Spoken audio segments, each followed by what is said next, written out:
gentlemen, we are gathered to witness the most important day between the lives of Lem and Joyce. Genesis chapter 2 verse 8 and 9 it says, "The Lord God said, it is not good for a man to be alone, and I will make a helper suitable for him." And in Matthew chapter 9, a man will leave his father and mother and will be united to his wife, and the two will become one flesh. So they are no longer two, but one flesh. Therefore, what God has joined together, let no one separate. In Ephesians chapter 5, verses 21 to 25, submitting yourselves one to another in the fear of God. For the husband is the head of the wife, even as Christ also is the head of the church, and he is the Savior of the body. Therefore, as the church is subject unto Christ, so let the wives be subject unto their own husbands in everything. Husbands, love your wives, even as Christ also loved the church and gave himself for it. Okay, You may now take your seats. Joyce Alicanda Lacunda, you take them Edward Lanston to be lawfully wedded husband. This, because you say I do, we would like to hear your personal thought. And because you say I do, again, I want you to be remembered. I want you to remind you that every single word that you're about to utter in this place, God will give it. Will you please praise each other? And as you give your vow, please. I thank you for my promise for the rest of my life. And be faithful to me for the rest of our lives. You Okay, and the they're Lord. about. I treasure our relationship. I promise to God I'm gonna see this. I will love you We need to for stand the up. rest of our lives. Can I have the ring, please? The ring. The ring. Oh no.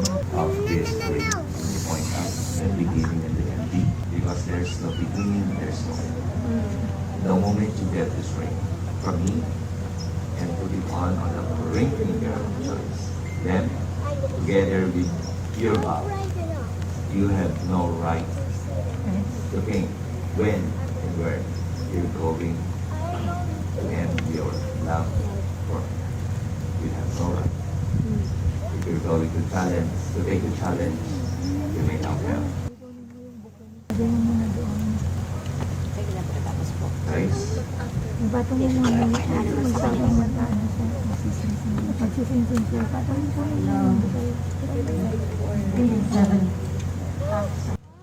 You're pretty. Yes, you're best friend. I promise. I love you. Grace. Next one. Next Palakpakan naman natin ang Joyce, same question. But I know you know the question, you know the answer, but let me reiterate just for the record. Okay. Joyce, kaya mo bang ituro sa akin ang simula at dulo ng pagkabilat ng singsing na ito? Dahil hindi mo kaya ituro, sa sandaling kunin mo ito sa aking kamay at ibigay sa palatsingsingan, Helen, wala ka ng karapatang mag-isip kung saan at kailan matatapos ang pagmamahal mo para sa kanya.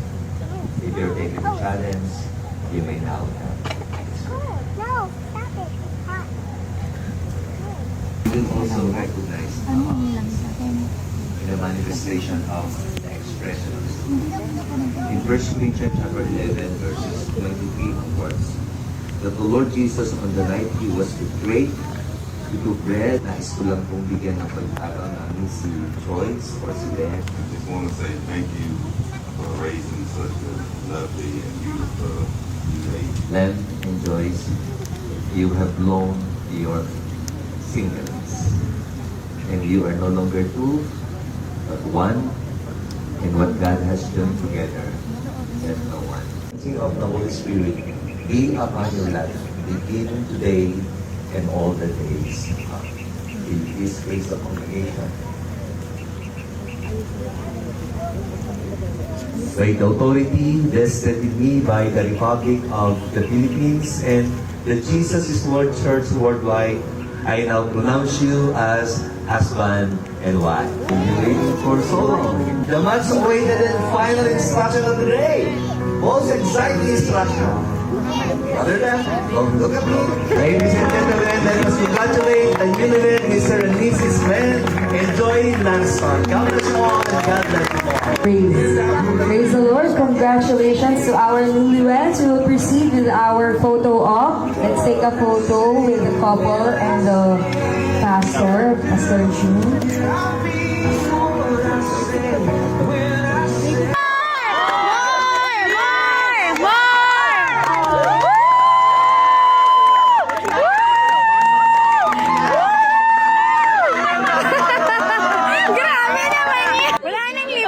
All good. Let's take a photo of the couple alone.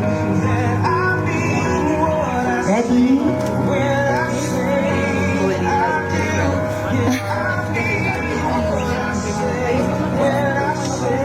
Alright, we are requesting all the guests to stand. The couple will kiss and then we will clap. Cheers. One more kiss. Ready? Couple with the bride's mom.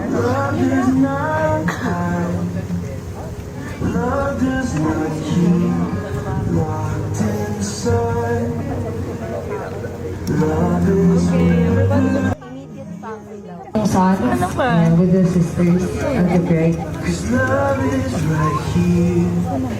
Sisters of the bride.